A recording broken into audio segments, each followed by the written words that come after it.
Yes. Yes, this is Leanne. Thank you. This is Andy, I can hear you. Okay, thank you. Okay, it is approximately 2:03 on April the 8th of 2024, and I'm going to call to order the meeting of the Safe and Healthy Schools Commission. Madam Secretary, do we have a roll call? Darren Balaam, Present. Scott Benton, Present. Shelley Buchanan, Sarah Darby, Here. Elizabeth Flores, Here. Jessica Goicoechea, Present. Rhonda Lawrence will be absent today, Leanne McCauley Larson, Here. Sarah Porter will be absent today, Paige Samples, Here. Natalie Sanchez, Here. Scott Codwell, and Misty Von Allen will also be absent today, and Annie Zucker. Here. You have quorum, Chair. Thank you, Madam Secretary. With that, we will go into item 1.03, our Pledge of Allegiance. And I've asked Associate Chief Baker to lead us today.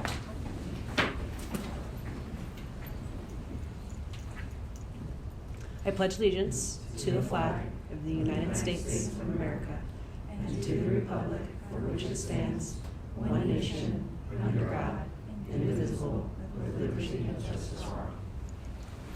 Thank you so much. And that takes us into item 2, which is our items for presentation, discussion, information, and our action. Item 2.01 is the approval of our minutes from March 4th, 2024, on the meeting of the Safe and Healthy Schools Commission. This is for possible action.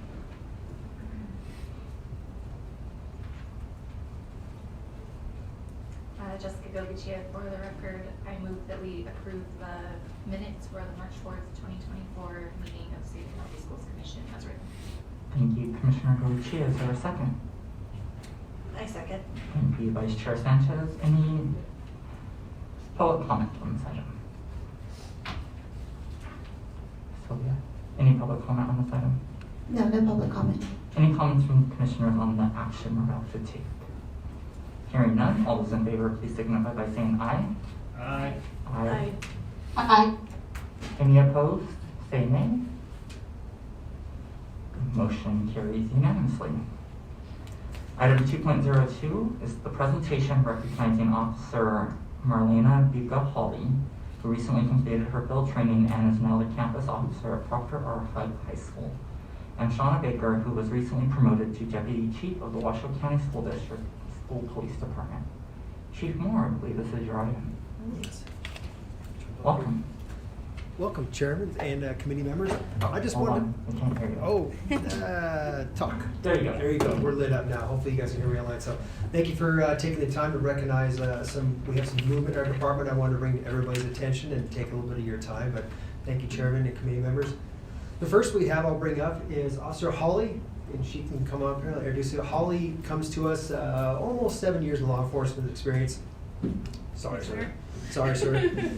But yes, she was a transfer to us from the Washoe County Sheriff's Office and has been a great addition to our team. She's completed her successful training program, and she's now going to be assigned to our high school campus. I took a tour with the campus, and it just brings me great pleasure to tell you that how much the students respect her and her partner O'Brien at the campus. But if you have anything, Holly, you want to say to the group, but this is a big step in law enforcement, so now she's on her own working at our high school campus. I just want to say thank you, ladies and gentlemen, for the opportunity. I look forward to working at Hug High School and also working with our partners in the area of Sparks and Washoe County as well. Thank you. Welcome. Gotta do this kind of.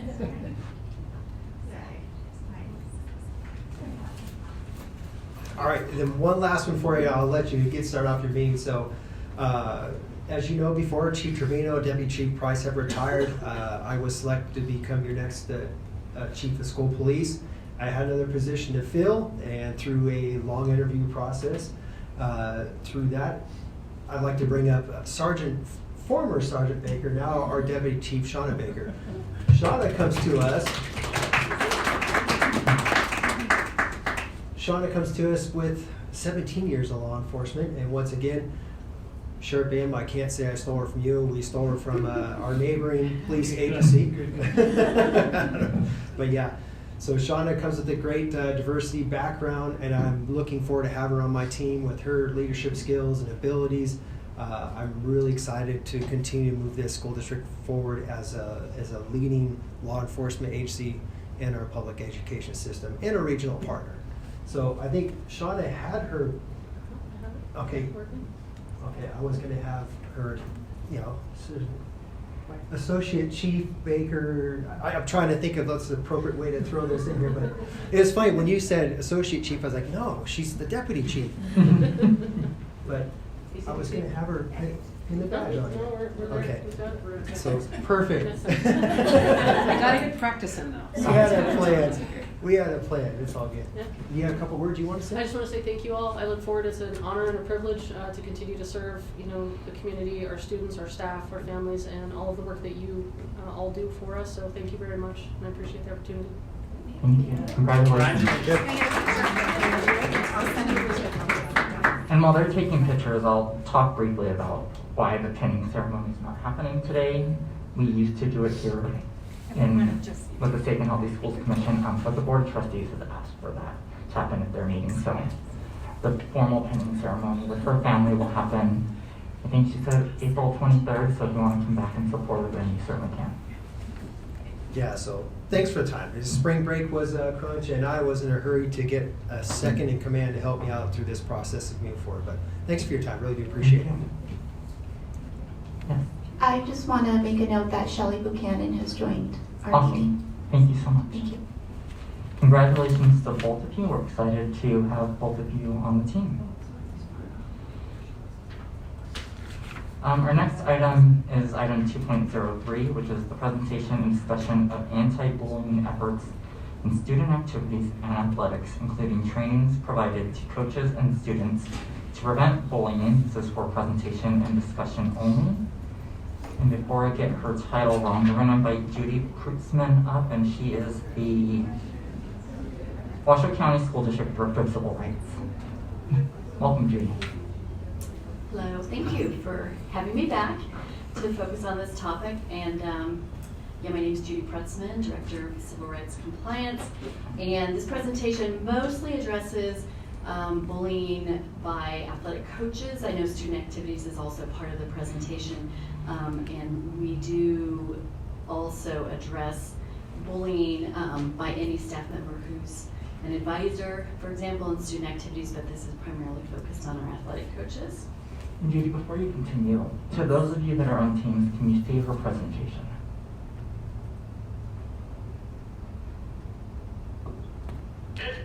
No, we cannot. I can't see it. Thank you.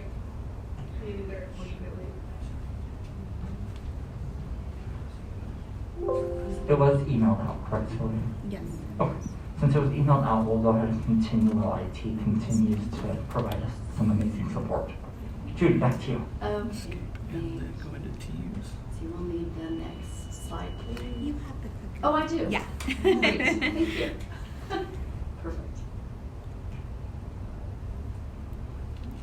And it may not work while they're trying to get it presenting on Teams.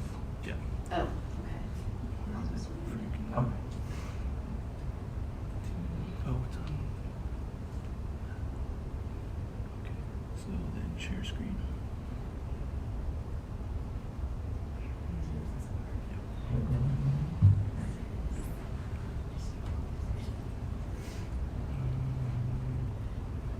Yeah.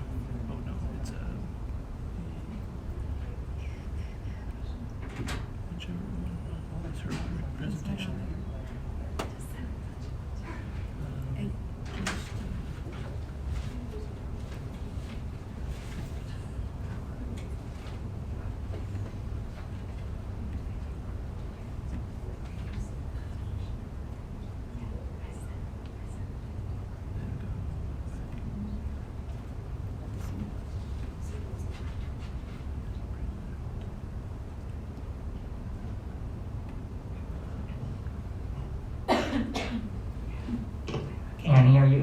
that now?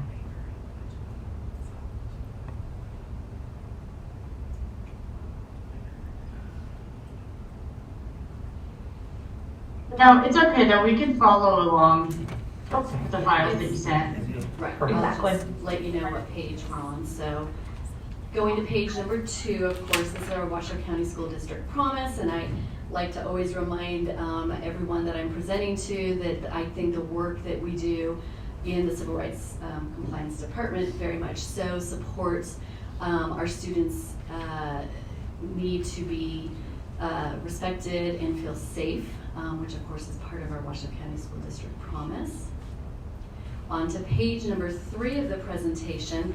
So we have an administrative regulation, 5702, that addresses staff on student bullying. That's the whole regulation talks about the process and our policies, which essentially mirror the legal requirements. Our NRS chapter 388 identifies the responsibilities of every school district for creating a safe and respectful learning environment, and so this regulation accomplishes that specifically with regard to any incidents.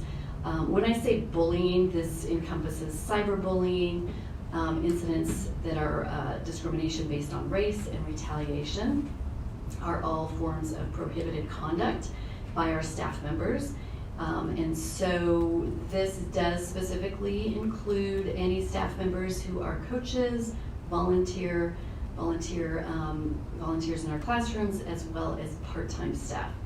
And so the regulation identifies the different responsibilities by the school administrators, who always remain responsible when we are investigating any allegation of bullying by a staff member. The administrator remains responsible for ensuring the safety of any involved students, communicating with the parents and guardians of the involved students. And it is also the administrators who are responsible for requesting a district level investigation. We have a form called a request for, it's a confidential request for investigation form. We call it a CRIF here in the district.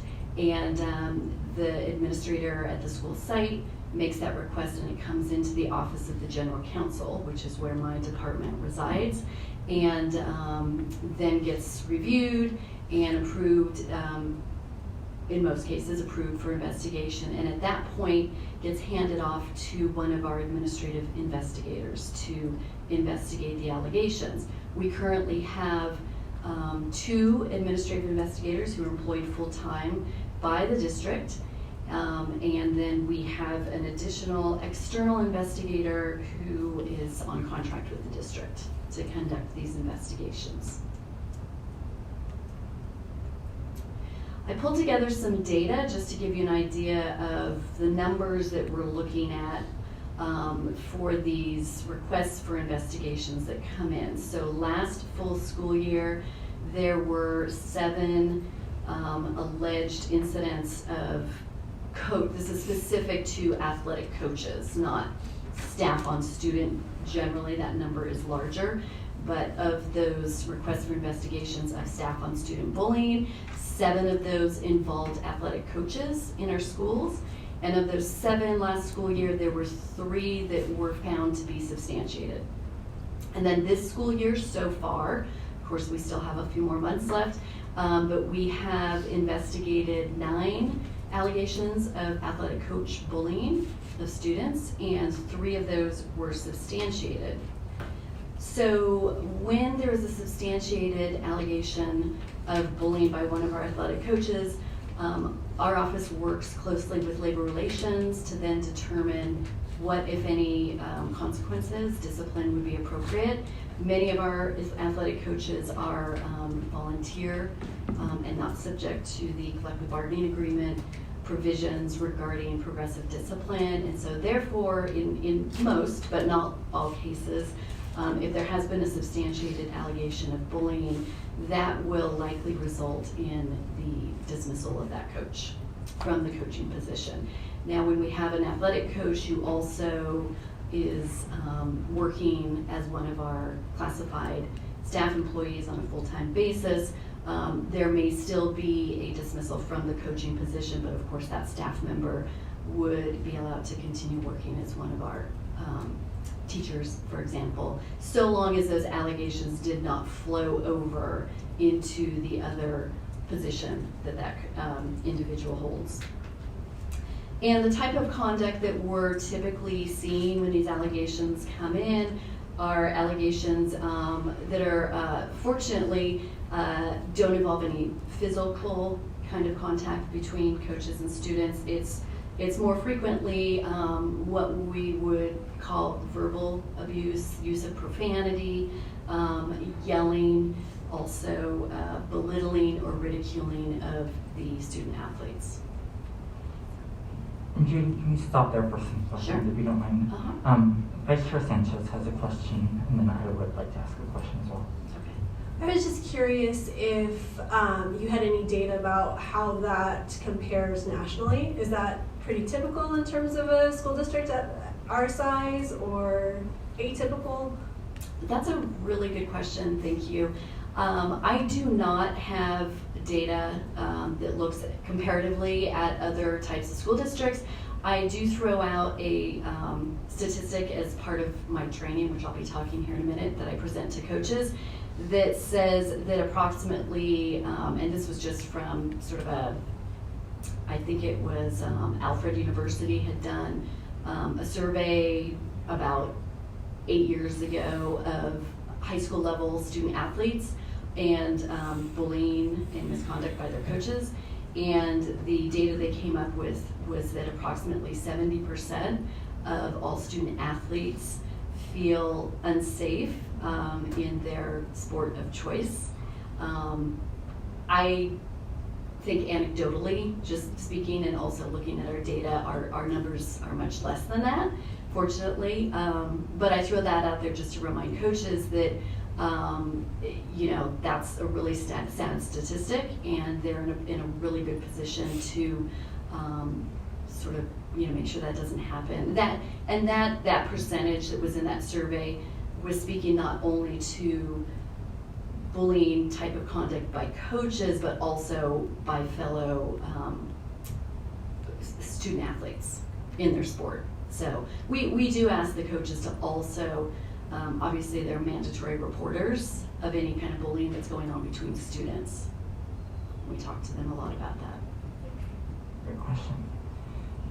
The question I have for you is, of those substantiated cases, is there within the policy 5702 a threshold of when it turns into a criminal act and law enforcement gets involved?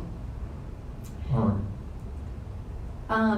Thank you for that question. It is not, that's not really identified in the administrative regulation 5702. Those types of criminal conduct is of course identified by our state laws regarding crimes, and there's some obvious things that would kind of cross over into the criminal threshold, such as an assault or battery. I do discuss during my training the difference between hazing between players that would be considered bullying type of misconduct versus criminal hazing in the state of Nevada, which involves physical harm or a threat of physical harm.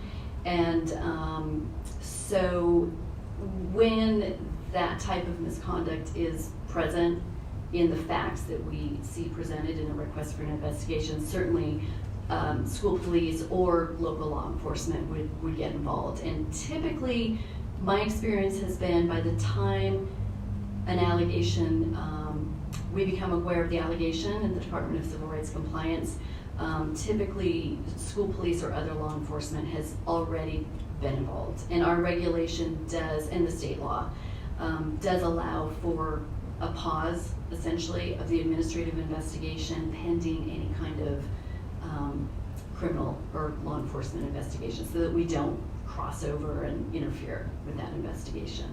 Thank you for that. So can we check to see if there's any hands raised on our friends that are on Teams? Yeah. Anybody that's attending virtually, do you have any questions for Judy? Yeah, I have a question.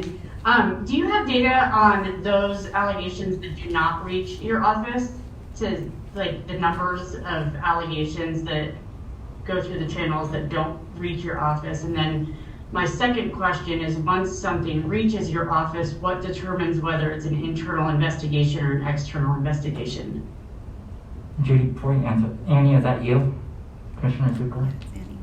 Yes, sorry, this is Annie Zucker. Thank you, just so that we can be clear on the record. Go, Brooke. Okay, sure.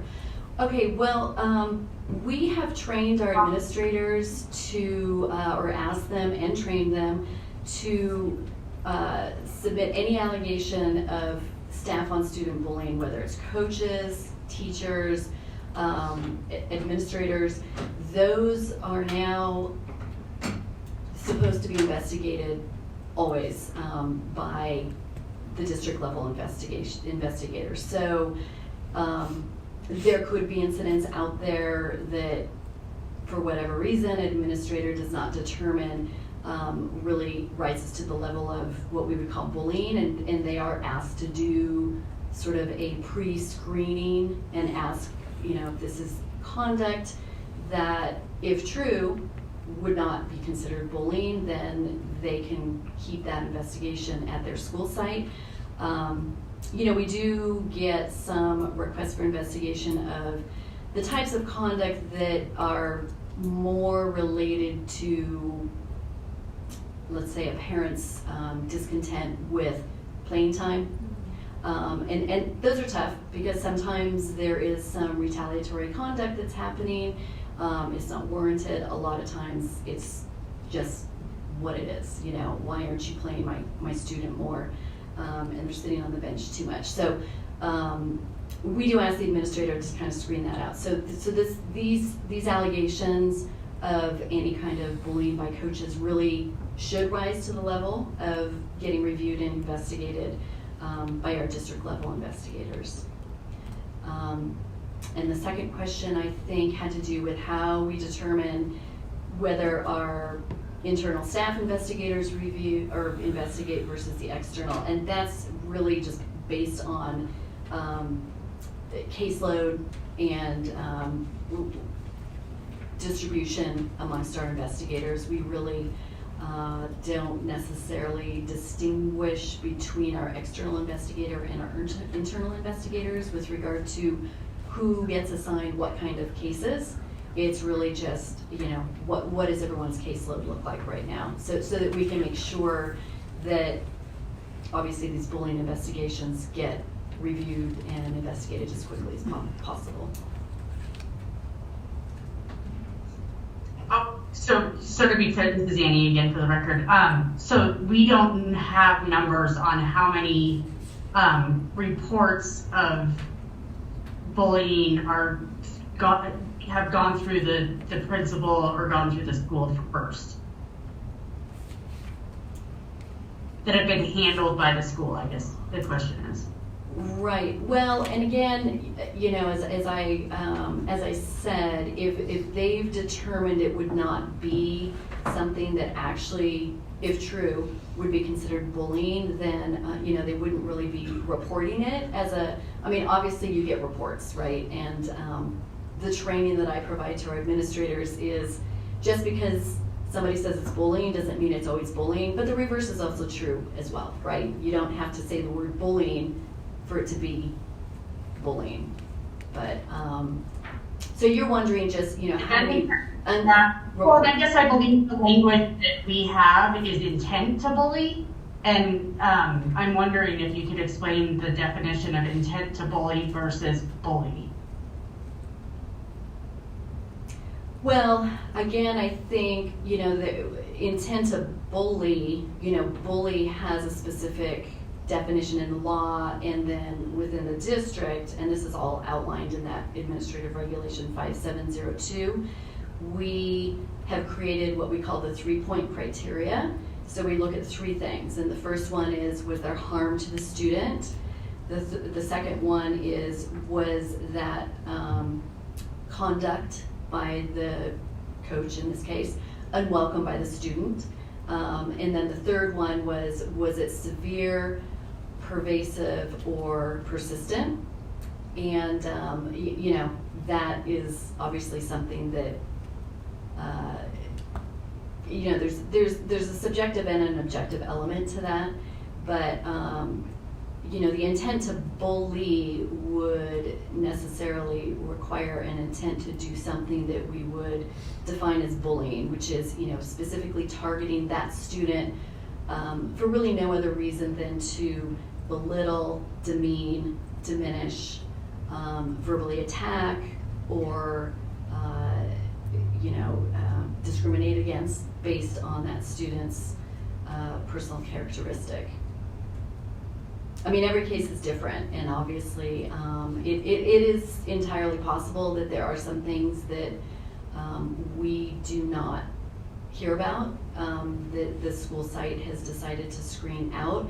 But I will say that sometimes when that has happened, we will eventually hear about it. You know, parents who are not feeling that their requests or their needs are being met at the school site do have a way of finding their way to my department.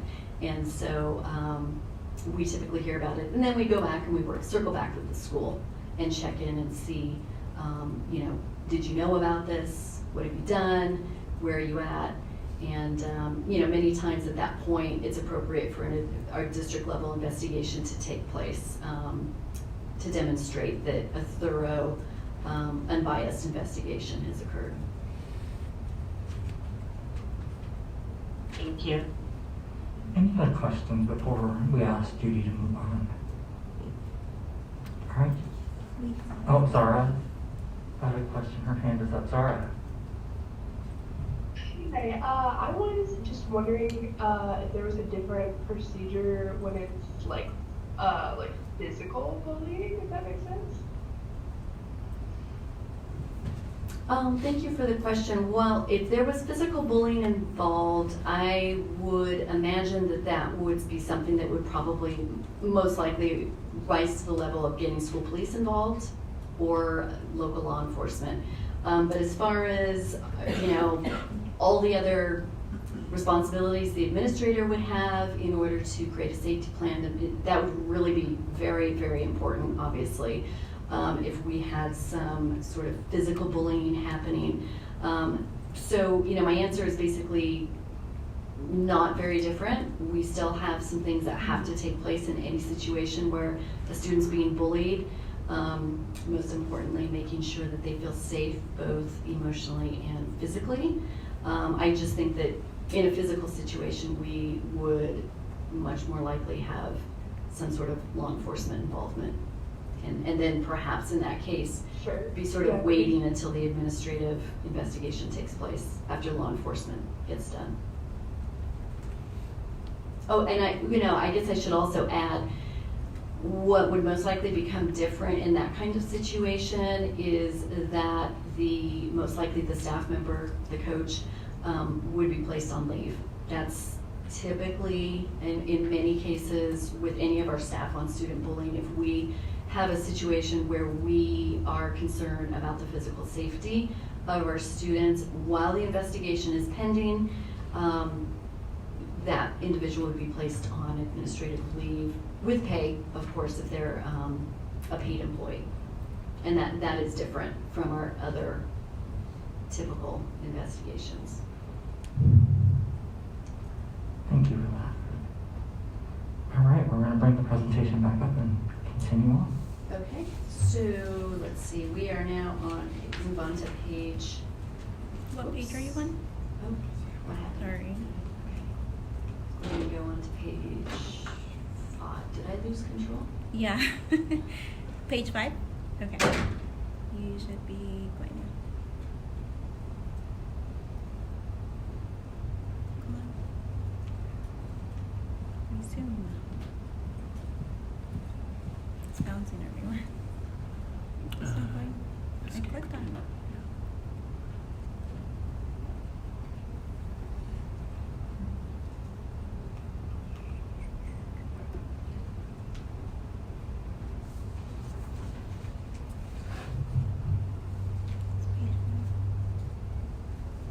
Please bear with us as we navigate through technology.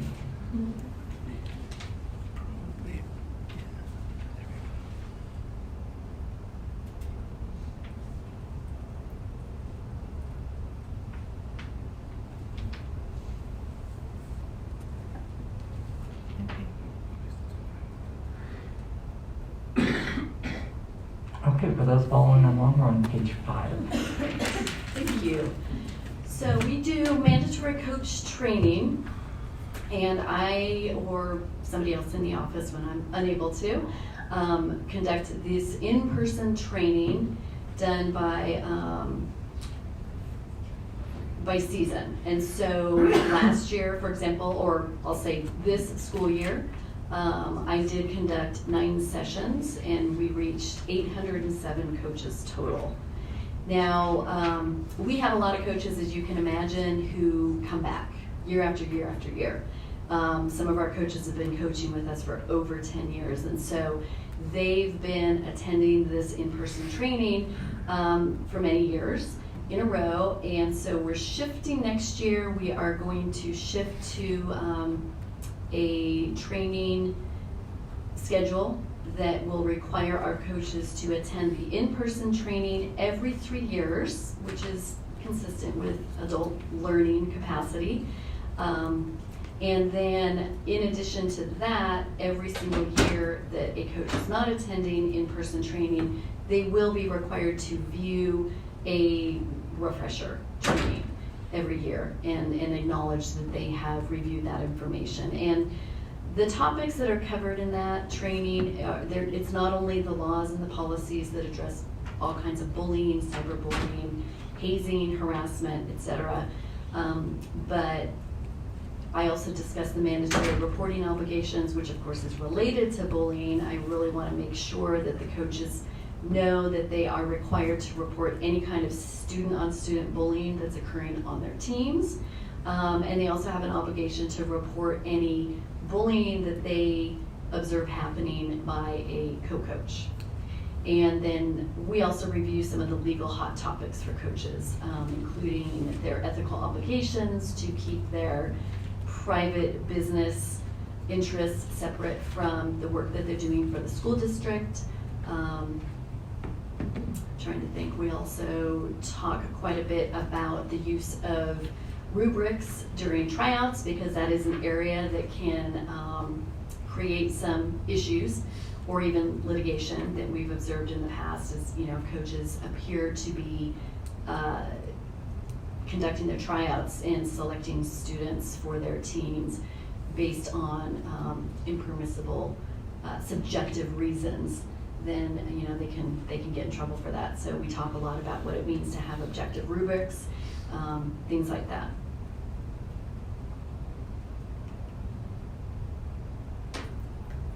And then I was asked to briefly discuss the kind of student athlete training that's conducted.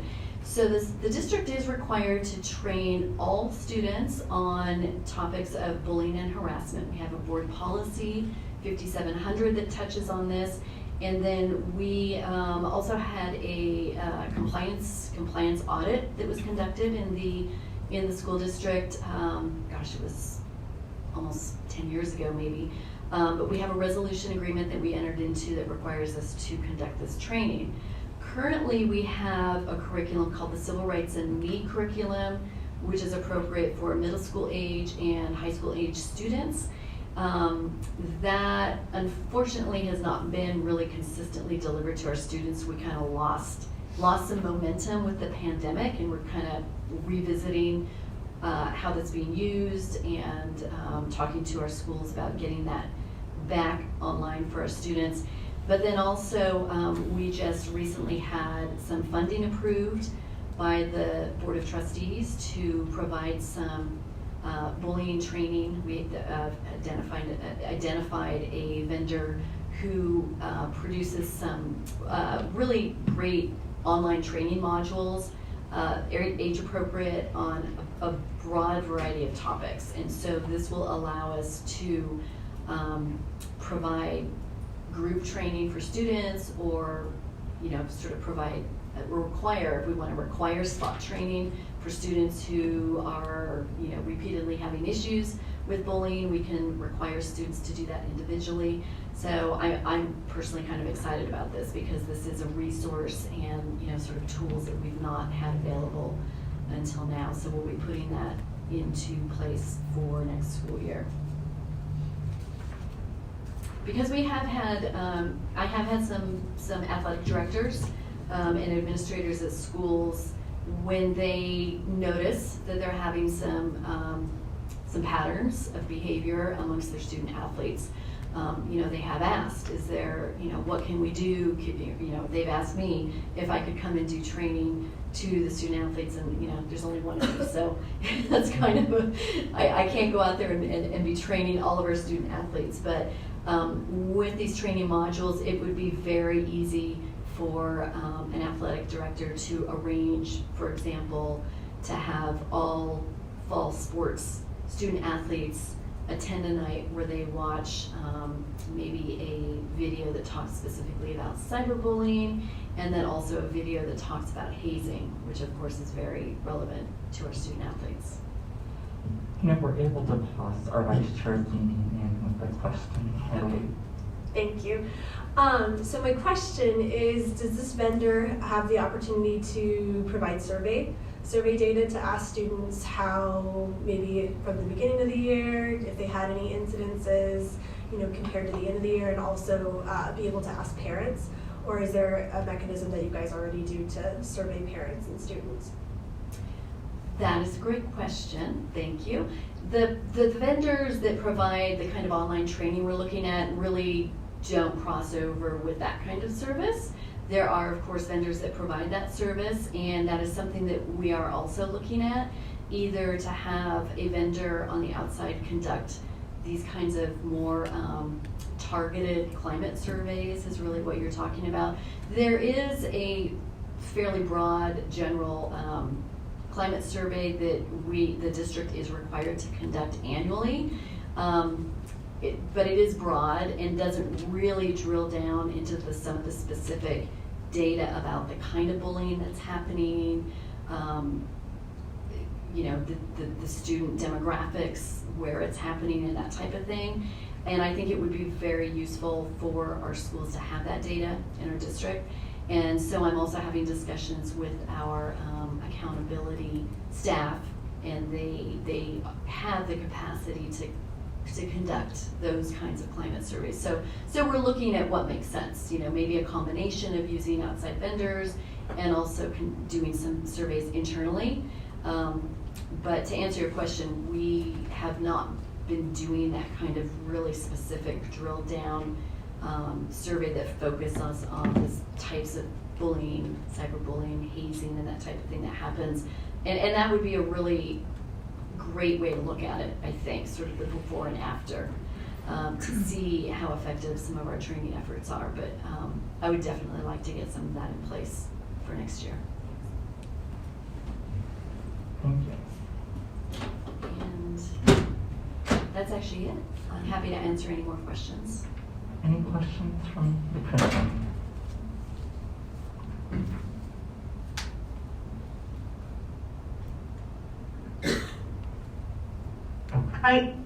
Yes, Commissioner. I have another question. This is not me. Is there anything that has to do with if the student athlete, if we're talking about student athletes in this case, are 18 versus those who are underaged, and what some of these allegations could be about athlete-on-athlete bullying, or when the age is 18 plus? Is there different requirements for reporting? Do you mean reporting in terms of how the school handles that? Well, so I guess I'm very familiar with Safe Sport, and if athletes are 18 plus for the amateur sports, they actually have to go through Safe Sport training. So I was just wondering if there was any training that has to be done for athletes that are 18 because they are interacting with minors. Yeah, that's interesting. Now, our administrative regulation and the state law do not distinguish between students who are 18 and over and those who are not, and that, which I think is interesting. I mean, when it comes to sort of the protocol and the processes that we are required to follow, such as notification to parents about an investigation, but then also notification to parents about the investigation results And that has come up occasionally because, of course, we have students who are over 18. And when administrators say, well, am I really supposed to send this to the parents? Because this is a student who's over age 18, and sometimes we have students over age 18 who are actually not living with their parents anymore, and that's come up. But the way I read the law and our administrative regulation, we are still required to notify the parents or guardians of our students. So that's what we do. But our regulation, our process does not distinguish, and our training requirements also don't distinguish between students who are 18 and students who are not.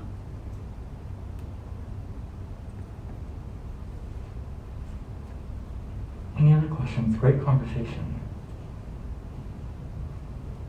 Okay, hearing none, we're going to close item 2.03. Thank you, Judy, for some more of your time and expertise. We appreciate you. Okay, thanks for having me again. You're welcome. Item 2.04 is a presentation and discussion of the 2024-2025 Washoe County School District Strategic Plan budget and items recently approved by the Washoe County School District Board of Trustees in support of Strategic Plan Goal 2, Student Voice and Advocacy, and Goal 3, Safety and Belonging, including additional supports in high-need schools, improving academic achievement and student engagement, and expansion of our pre-K program. Whoever wrote the agenda knew I was going to have dental work this morning and didn't want to read, and so they made it extra long. I had nothing to everybody's morning. So, thank you to whoever that angel is, and I'm going to pass it over to Dr. LaMarca. Thank you for that, Chairman Benton. For the record, Paul LaMarca, Chief Student and Family Supports Officer. My title for the presentation is much shorter. You can see it on the screen. But we are where we're at. So I'm going to go pretty quickly. Some of this we don't need to cover in detail. Wait a minute, I don't think your title's any shorter than this introduction. Well. And my mouth doesn't hurt, so it came out quicker. So our promise statement, so we're going to talk to you about some items that the Board of Trustees recently approved to help us implement the strategic plan and some of the funding sources that enabled us to do that. And one of the main drivers of that is our promise statement, which is to know every child by name, strength, and need, so that they graduate for the future that they choose. There are a variety of other drivers as well, and I will mention those. Obviously, our strategic plan goals, so an early start, student voice and advocacy, safety and belonging, and we're really going to focus in on those two particular goals. But we also have academic growth and achievement and empowering all learners for their future as goals. What's difficult about a presentation like this is that really everything I'm going to talk about has a nexus to academic learning. So to say it's relative to Goal 3 and not Goal 4 is a little bit misleading. And vice versa, the things that we are doing to support our lowest performing schools create safe and healthy learning environments as well. So this is going to be a fairly focused discussion, and there's much more that you could avail yourselves to at the board website, and we can provide that as well in terms of other items that have been approved by the board. Here are other drivers of what resulted in recommendations to the Board of Trustees. So there was a lot of outreach to various staff and stakeholder groups to identify what they thought needed to be funded in moving strategic plan forward.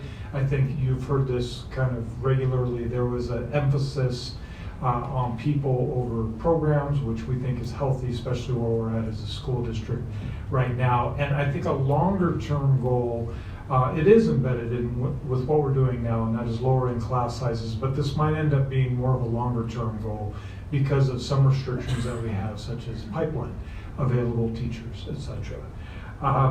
We will also,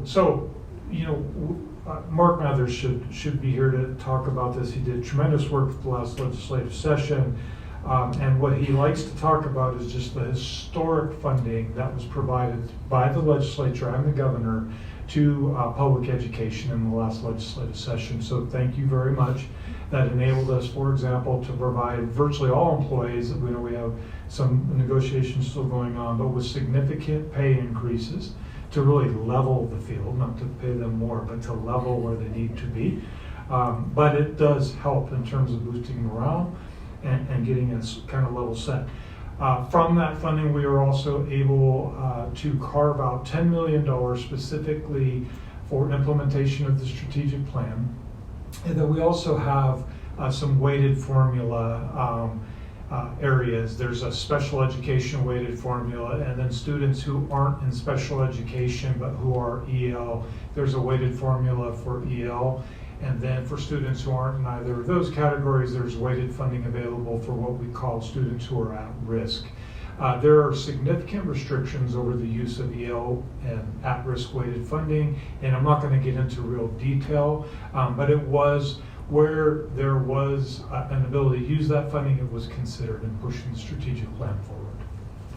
Can you help remind us what EL means for those of us that aren't acronym savvy? I apologize for the English learners. Perfect. Thank you.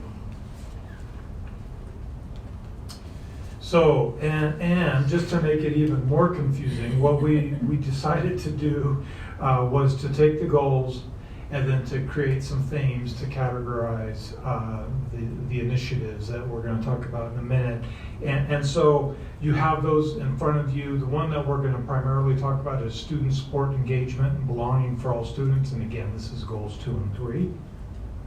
So I'm going to jump in.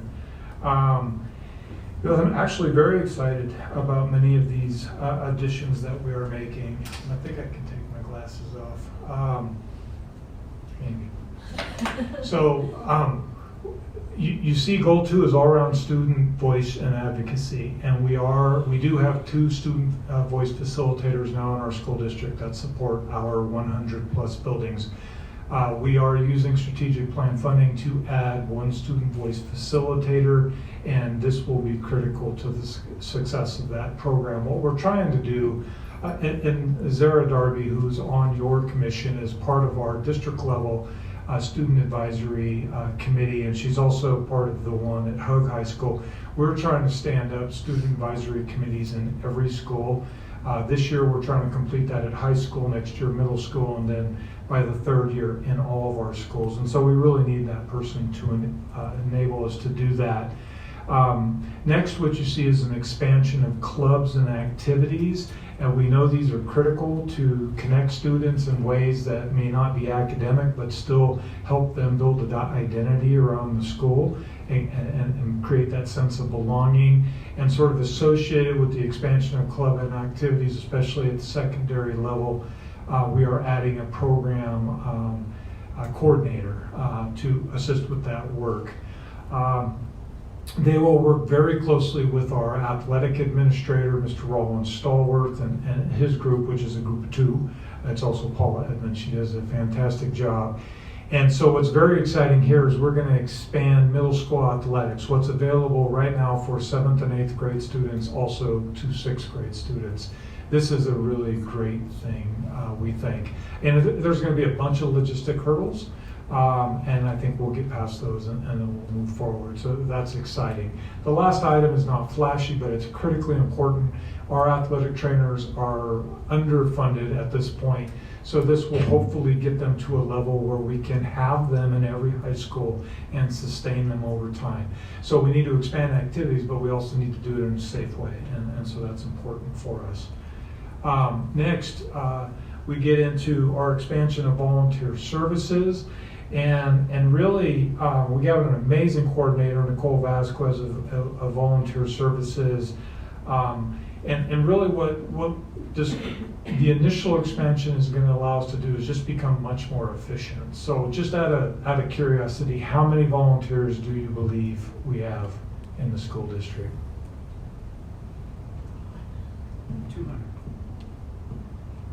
4,200. I'm not sure how that game works, but he's far closer than you are, Mr. Whelan. As of today, in fact, I got this update today, we're close to 10,000 volunteers. Now, from the point you volunteer to the point you get approved might be 2 months. And so that momentum you felt that day when you filled out the application, may have resulted in the volunteer work you did somewhere else during that 2-month period. So we're trying to digitize the application process. We're trying to figure out a way to work with our schools regarding what they need, how people want to volunteer to best match. And with 10,000 people though, we might be able to get somewhere with class size reduction, so to speak, or other ways of supporting schools in creative ways. With the volunteer pool so large, is it district-wide you can volunteer, or is it school-specific, or a combination thereof? So the basic process is to volunteer at your local school, but once you are approved, you're approved to volunteer anywhere within the school district. And that's another piece of this kind of logistical problem we're trying to solve, is I don't know that that needs to be the avenue. You should be able to apply to be a volunteer at any district location, and you might notice that your child goes to Worcester or to Collin Ranch, but I don't know that you have to go there in order to apply. So there's little things of that nature that we need to work out. But once you're approved, depending on the level of approval, you're approved anywhere. I think, so other than some limited IT kind of stuff, initially we don't see this as being a huge investment, but we do see a huge return on investment once we can get this thing, our arms around this thing. Very excited, and I know Delise is here today, and Delisa Crane has presented to you before, or maybe Maria Fernandez has on, well, she probably presented on Parent University. Anyways, you know about the Parent Teacher Owned Visit Project. We are expanding that. We're going to hopefully double that footprint in the next couple of years, and this will now be under general fund. It's been before under grant funding, and very difficult always to know how much money you have available. So this will hopefully solidify that program, and again, allow us to expand it. Very important. Judy Pretzman talked a little bit about that bullying training you see in the 4th row or 5th row. I can't really count the rows. And then also, and we're excited about this, we've been also chasing grant dollars for suicide prevention curriculum and screening, and now we're getting that into our general fund. So we have a solid, stable resource for that going forward. Okay, just making sure I haven't done something Ms. Montalvo doesn't want me to do. All right, next, we have Title VI is a program area where we support Native American education, or Indian education as it's called by the federal government. And traditionally, we have paid for the coordinator of that out of grant dollars, and that's a significant expense out of grant dollars. And really what that means is that then you cannot use that money for direct services to students. So shifting this position into general fund actually results in more services to students. In particular, we anticipate an expansion of our Paiute language course offerings in several schools. You see a shift of re-engagement facilitators as well to general fund. Again, we chase grant dollars for these folks. These folks work traditionally with our severely chronically absent students. You know that's an existing problem. So getting them into the general fund and sort of solidifying that base is very helpful. Plus it frees up grant dollars for other use, probably around chronic absenteeism. Judy again talked a little bit about the addition of investigators, or in talking about investigation, 2 of them were funded out of this funding. We're adding a couple of, we're maintaining campus supervisors at the high school level, and in a couple of instances we're adding them. And then we're expanding translation and interpretation services, which is sorely needed so that we can include all of our families within the school district to the best we can. We'll always have to do more there. Okay, and then this is just a summary slide. If you think back, and I went over it very quick, there were 5 thematic areas. We really talked about the 4th thematic area, but you do have a summary here of the amount of funding for each of those areas. So you see that about $3 million, $3.1 million is being spent essentially around goals 2 and 3. That's a good thing. And you can see the amount that we're getting from weighted in addition to that $10 million. Here is another way to look at that chart, and I am happy to answer any questions that you may have. Okay, look to the commission for any questions. Vice Chair Sanchez, any questions?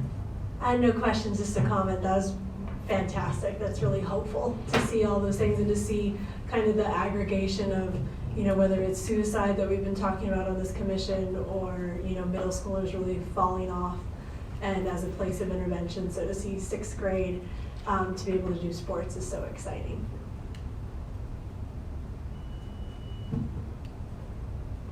We have a question from Commissioner Buchanan. Go for it.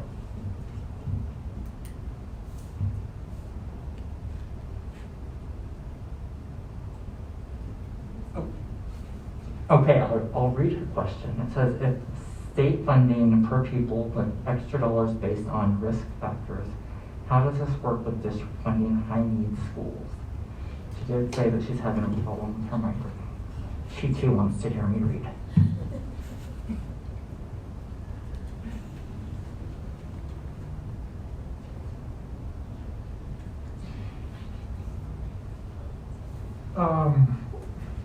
I need to be able to text Ms. Buchanan so I can ask her a couple questions. So the at-risk formula, basically, and I don't have it in front of me, but essentially kids are at risk if there are a couple of risk factors that are known that aren't included already, special education, EL, and they're at significant academic risk. So there's evidence of their performance on state exams that suggests they're below proficiency or they're at risk to not graduate.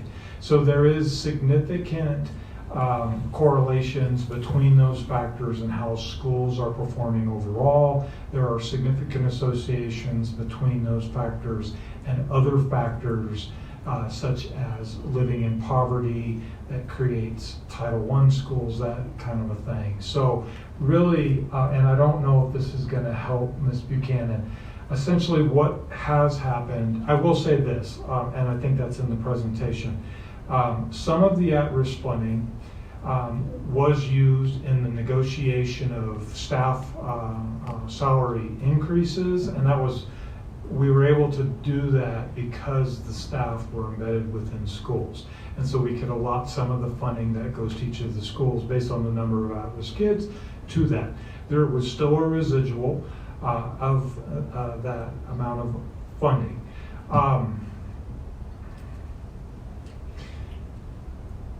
Therein lies part of the problem with some of the restriction, is that all of the funding is tied at a building by building basis. And so when we try to back up and do some of the things that we need to do at a systemic level, it's very difficult to, there's a couple of categories that allow for it, but it's not necessarily consistent with the intent and spirit of the law. And so that's kind of what has sort of tied our hands.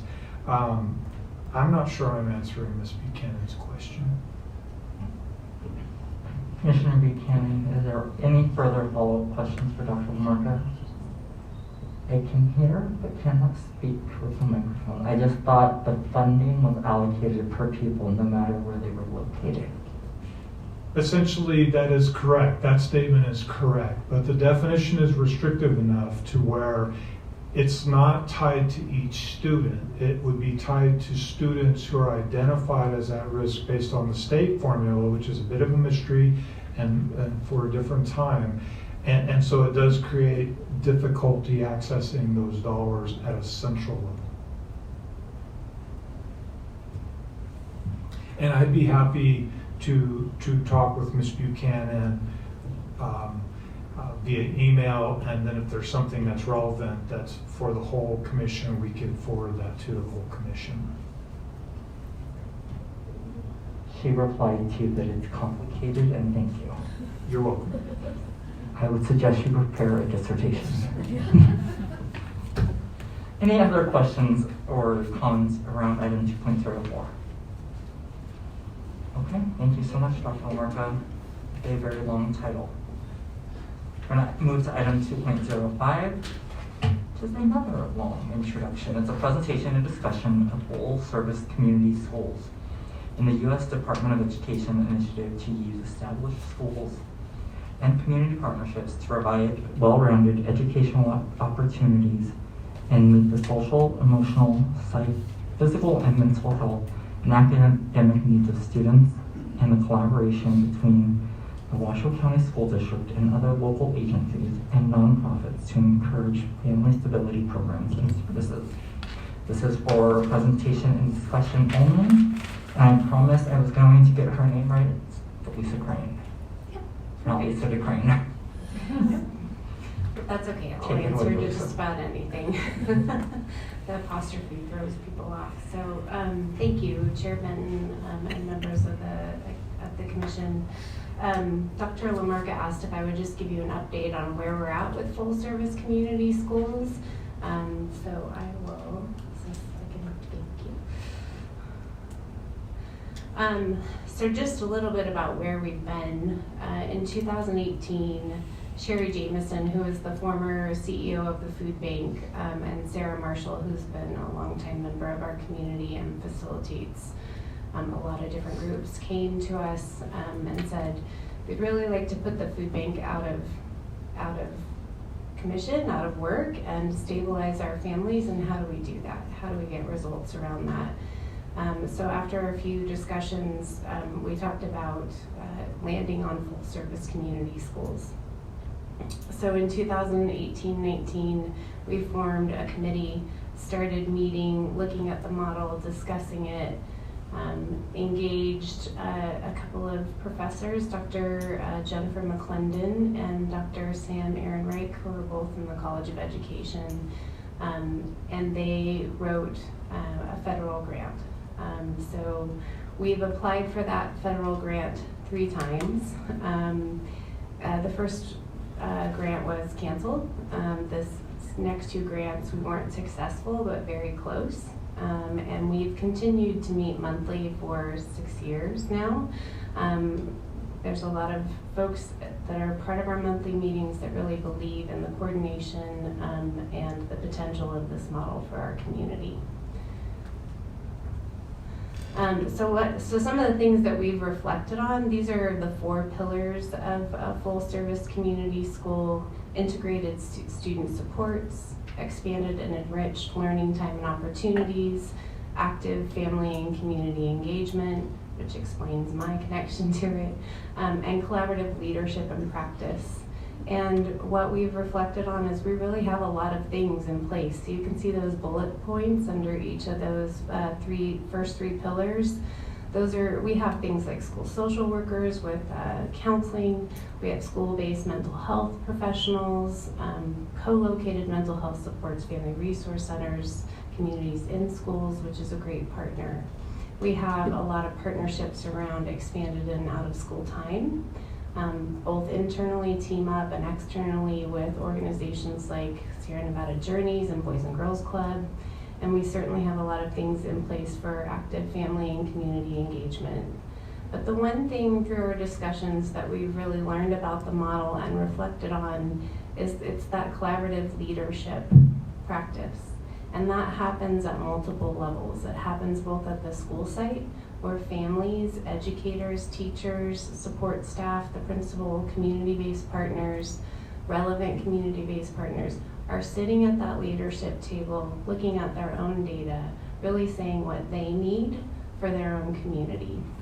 I can remember when we were doing a listening tour for the grant, I walked in with a bias around mental health to one of our schools. It was O'Brien Middle School. And we had families and students there, and we were asking them what should we consider for the grant.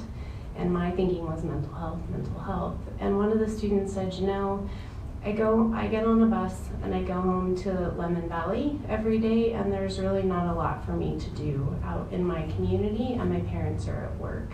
And so if you think about it, right, being isolated, not having access to activities, and maybe choosing to be on a phone versus being outside, doing something physical or connecting with peers, that is a prevention for mental health or mental illness, I should say. So it can aid to the mental health of our students if we had more activities after school for every child to engage in. So I think that's just an example of what happens when we listen versus leading with what we think our kids and families need. And this is just a quick, well, not a quick, this is a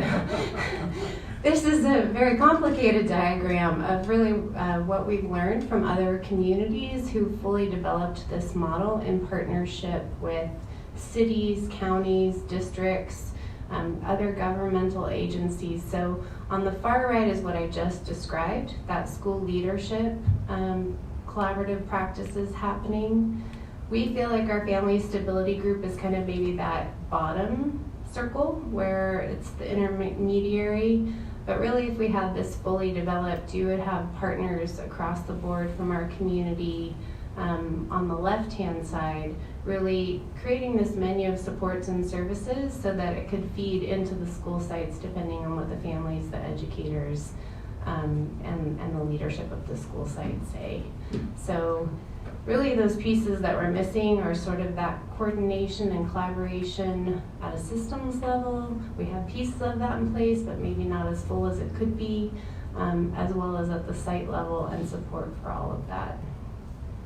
So one of the things that we've learned that's critical is every full service community schools comes with a coordinator, and that coordinator does just that. They don't deliver direct services to families and students. They coordinate the resources, the supports, the leadership table. They leverage community partnerships and bring those into the school site.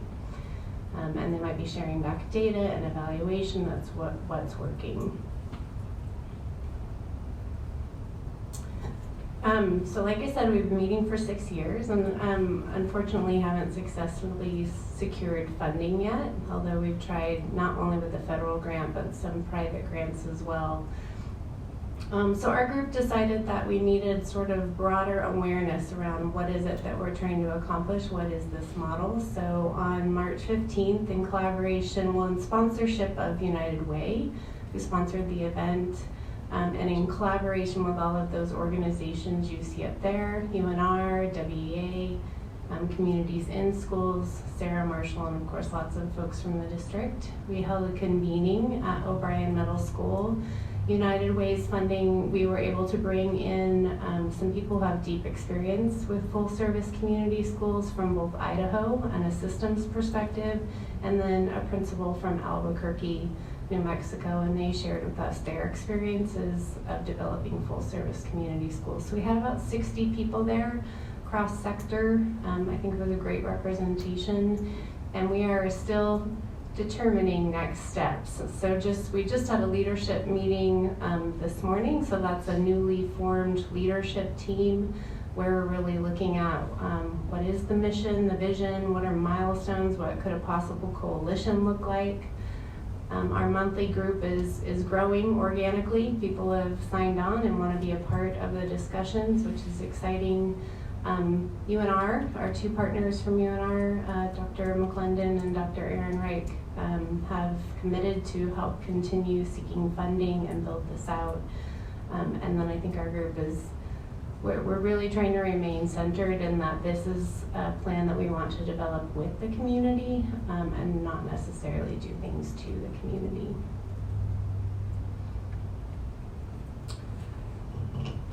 Where can we help? I think as much as I know, I believe Annie Zucker was there, right, at the convening. So just as we continue to share more, learn more from other communities of how they've done this, help us to connect with initiatives and share your thoughts about the value of full service community schools for not just the district, but our whole community. And Delisa, does this full community schools fall under your supervision? Where is it gonna, maybe you aren't able to talk about it, but where is it gonna land? Should it be approved for a grant that you're gonna apply for? The grant that we applied for was a $3 million grant per year, and it was a Northern Southern Collaborative and also Pyramid Lake High School, so which is a Bureau of Indian Education school. So about $2 million of that was in the north. The positions were going to be hired and employed by UNR. But there were several sources of funding for lots of different pieces. For instance, O'Brien, I think that's different now. One of our schools did not have a family resource center, so there was funding for that school for a family resource center. There was funding for, so lots of different partners had a piece of the budget, but the positions at the time in the grant were written to be employed by UNR. Looks like Dr. Lamarca is going to join the conversation. It won't go. Thanks, and sorry to interrupt.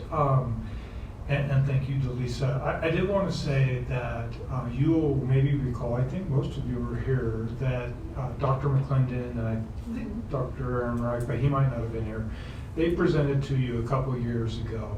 And so we wanted to bring it back to you because at that time you were very excited about it. I think Chairman Benton, you were in particular very excited about it. So we will want your support, and I do think there is a relationship between what Delisa is talking about and some of the work that you do as a commission, as well as some of the work that you do individually. So she mentioned Annie Zucker, and Annie's leading collective impact work with the Children's Cabinet. You'll also remember you've had presentations regarding something called Connect Washoe Community. That was a collaboration between Renown, Office of Suicide Prevention, Children's Cabinet, Washoe County School District. And to me, part of this, and I could have some of this wrong because we're learning, but in that graphic that Delisa showed where she's talking about kind of that, the community group that was out to the left, not the intermediary group or the school group, but the community group. I see you as part of that. And so what we would ask for is when we did ask for some funding through the strategic plan for this, but frankly, it came a little bit late, and just relative to other priorities, at this point, it wasn't time to fund it. And we, I think, agree that a grant is probably better right now to see how this is going to work before we would talk about possible scale up. But as we get to those points, we would hope for you to recommend to the board your support for this sort of an initiative. All right, thank you. Any other questions or comments? Delisa, thank you for your time and your skill and expertise. I appreciate you. All right, we're going to go to our closing items. Item 3.01, public comment. Madam Secretary, do we have any public comment? We do have public comment from Egan Ram. Welcome again. Thank you.